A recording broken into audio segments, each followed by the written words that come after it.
In our last Quantum 2 lecture, we had talked about um, the allowed energies of hydrogen and the spectrum of hydrogen that is a result of that.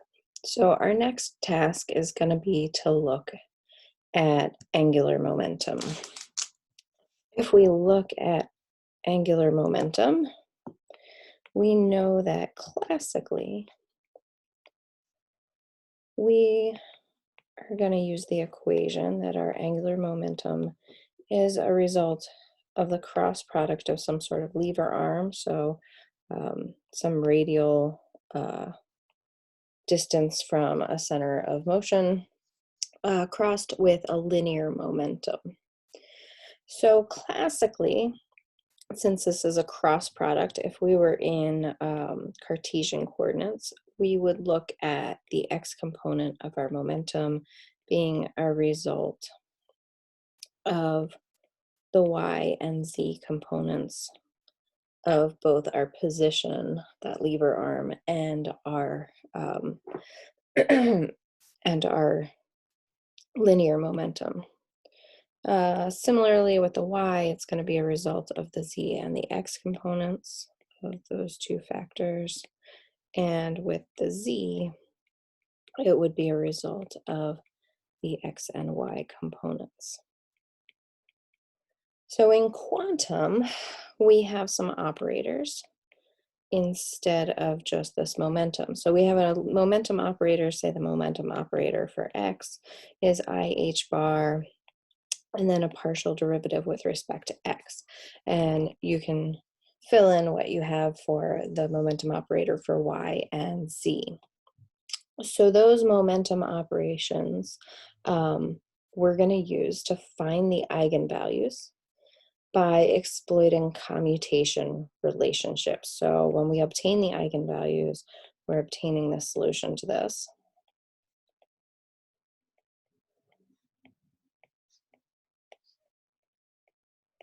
So we're obtaining the eigenvalues of angular momentum operators.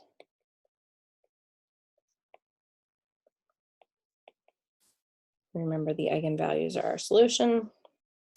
We're going to do this by looking at commutation relationships.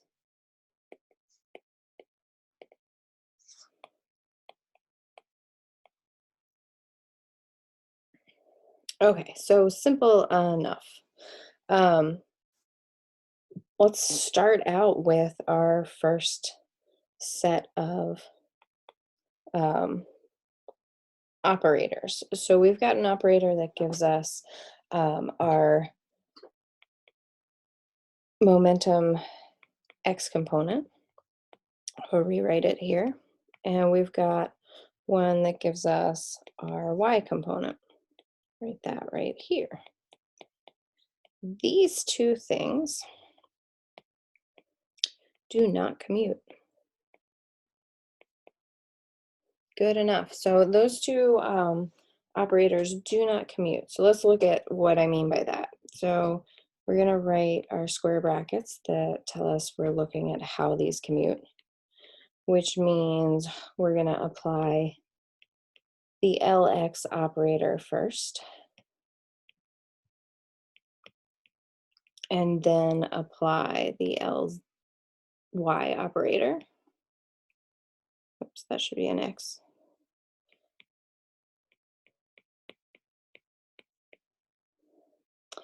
And if I were to break this out a little further, I would say I am applying YPZ, then ZPX. Then I'm looking at how the outside terms commute. Then I'm looking at how the inside terms commute. And finally, I'm looking at how the last terms commute. So it looks a bit like I have done a FOIL operation with this commutator. So the reason I can say that these do not commute is that I can look here and I can know that X fails to commute. We already know this because we've already done this problem. X fails to commute with our momentum in X.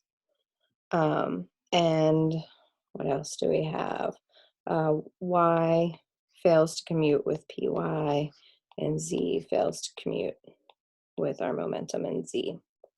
So if we take those three things that we've already figured out, we can see that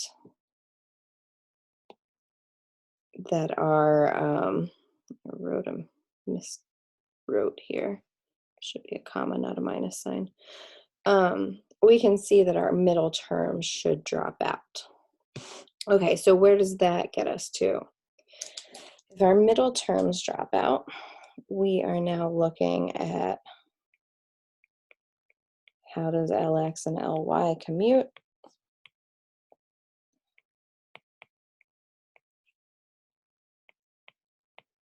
We only need the first and last terms since that middle term dropped out, because those middle terms do commute.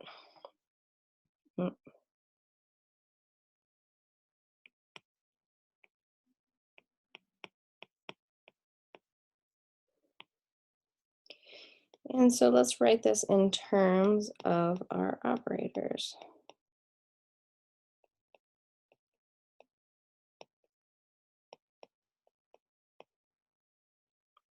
So we already know how our momentum operators commute with each other.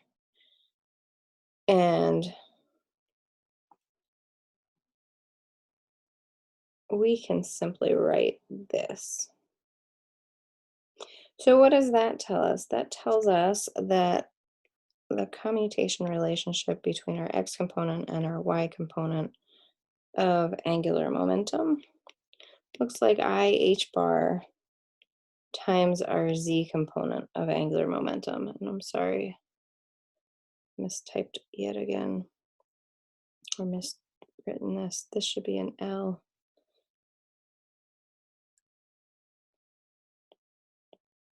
This should be an LZ, right? Because this right here is LZ. Okay, so when we try to commute these two operators, we get instead our other component. And you can also show that if you do the same sort of analysis with how Ly and LZ commute, you are going to get IH bar LX. And if you look at how LZ and LX commute, you are going to get IH bar LY. So this is a good thing to hang on to as we go forward. You'll notice it looks a bit like the cross product, right? X and Y give us the Y, then Z give us a positive X, and then Z, then X gives us LY. So we're going to come back to that. One of the ways you could look at this, or one of the names you could call this, you could say that these components of our momentum, our angular momentum, are incompatible observables. That is, that we are going to have, because they do not commute, we're going to have a uncertainty principle. So you can write from the generalized uncertainty principle, for instance, what the uncertainty would be between the x and the y components. And what you would get there is a 1/2I. And then the expectation value of IH bar of LZ. And then all of that squared for our uncertainty principle between these two things. You could, of course, take that a little further, and the 1/2I and the expectation value of IH bar LZ is going to give you an H bar squared over 4 and the expectation value of LZ squared. So in other words, when we take the positive real square root of this, our uncertainty between the x and the y component is going to be greater than or equal to h. That should be an h bar, shouldn't it? H bar over 2 and the magnitude of our expectation value of LZ. That would be our positive real root. Okay, so next time we are going to pick up by talking about our overall momentum. So we can say that the magnitude of our overall momentum, or the magnitude squared, we can write as these components squared added together. So that's kind of a Pythagorean theorem. And we're going to look at how this does commute